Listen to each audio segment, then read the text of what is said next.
I welcome again to my YouTube channel. I come say when we talk about this issue, wetin I write for here so say assuming a man loves you wholeheartedly but doesn't have money to provide for you, not even little, your little needs, small things wey you need, you no get money to take provide for you. Can you keep such relationship, ladies? So na the question wey I ask be that say, assuming man he love you well and he no get money to provide for you even your little needs, we go fit keep that type of relationship? For me, no. But some ladies they say they will keep am. But wetin I wan talk be say 2019 na we dey so. Even if we talk about before olden days down when our mother enter into love when be say dem for dey struggle, man no get anything, dey dey there dey suffer.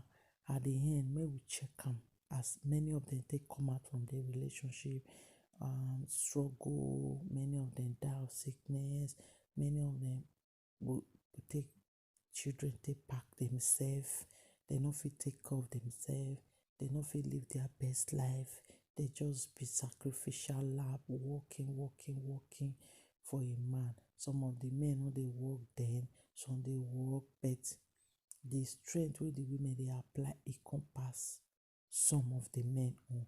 Some of the women born na dey just dey take care of the children, work, that dey still bring money, dey come house, do everything.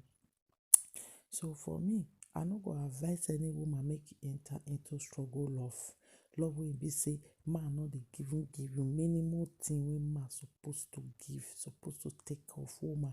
Man suppose to provide, protect the family. If man no dey take care of you, e no dey give you money, e no get anything wey dey contribute for your life, e just be like say you dey waste your time. Because such men, dem no go dey keep that woman. Tomorrow they go comot go find another woman wey dem wan spend money for. Normally, naturally, men like to show off their wealth for woman. They like to take care of woman wey dem marry.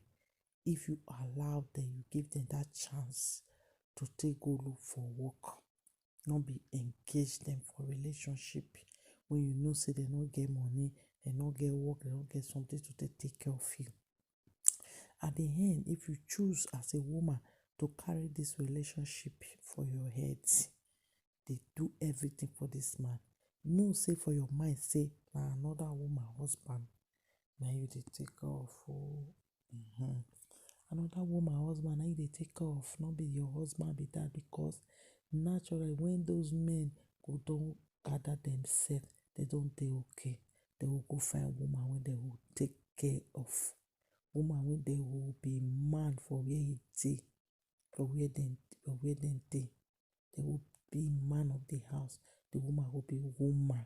That is why you go see many relationship wey be say you for do everything for the man. At the end, una will still break up, whether pikin or no pikin, no really matter. Una will still break up. The man will go carry jeje woman wey say na him own, never even do nothing for am. You go carry am, go start to take care of am, go start to do everything for am. That time now say na charm, no be charm. Naturally, na so e be for man. Na man be man, na him dey take care of woman, do everything for woman, provide for home. Your presence is enough. You are a support for the life of any man. You cannot ever take a role of a provider. Say na you dey come dey provide for the house, and you dey feed the house, and you dey do everything. No. Try take that your role as a woman. Be a woman. Let the man go out and find a life for the family. In the first place, you shouldn't take a man that cannot provide for you as a woman. You no fit take a man wey be say na you go dey go work, dey do everything. At the end, you dey just dey take off another woman husband, another woman po ten tial husband, future husband. Because tomorrow, that man will definitely leave you. Even though say na old age una take separate o, e no mind say you born put, e will definitely leave you go born for another place, take off another children.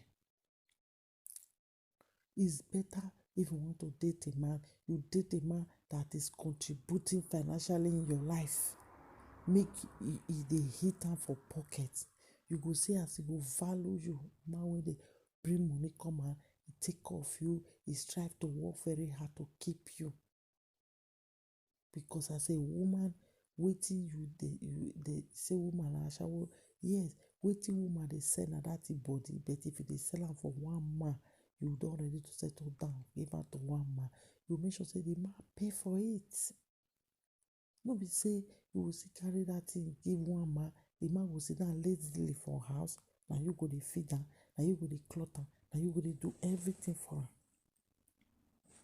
That kind behavior, e no make sense.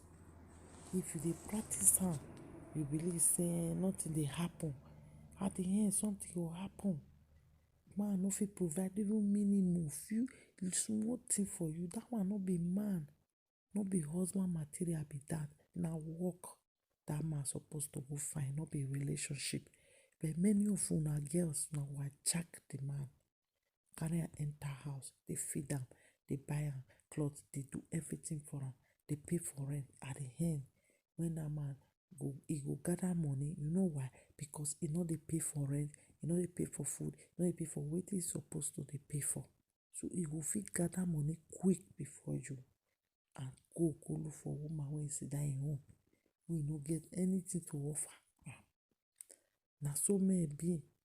Men go love you well well when dem no get money. Dem go always try to love you when dem no get money.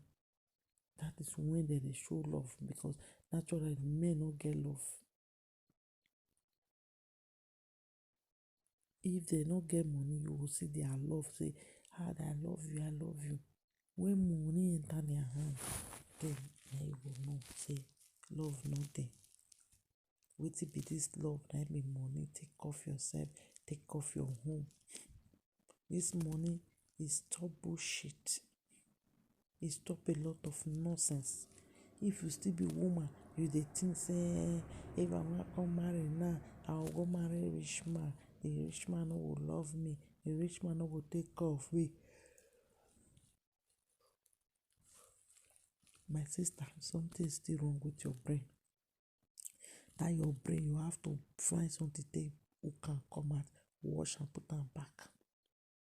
If you still get that mentality of if I marry man wey get money now, I no go dey happy.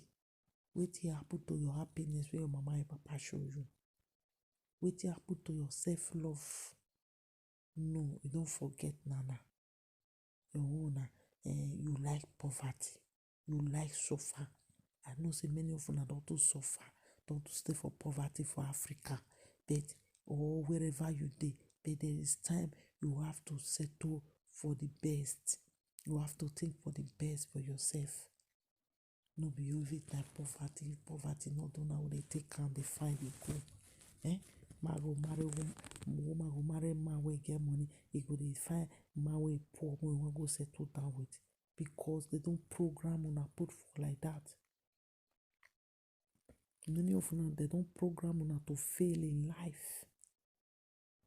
If you see man wey get money, he wan settle down with you, whether na Oyibo, whether na black, settle down. Where you for find love, na you for find love. Wetin man go fit do for you apart from say money? Na you go born, na you go do everything, na your body go change, na your stomach go big, na your breast go fall. Wetin the man can't get to take compensate you if you no chop him money? No, una go still do that better situation. Una go still dey find poverty up and down. They take where poverty dey, una go dey take find poverty. Why e be say many of una like poverty well? You don sick enter many brain to the extent say they no fit do anything apart from poverty. Many dey take find poverty. Where poverty dey? You no fit date man wey get money. You prefer the one wey poor because you don already dey programmed for that poverty. Many women are programmed to fail. Many men are programmed to fail. They no know. So una think how una take live una best life as women. Level up yourself. You look beautiful, you look clean, you look nice all the time. Poverty no be love. Struggle love no be love.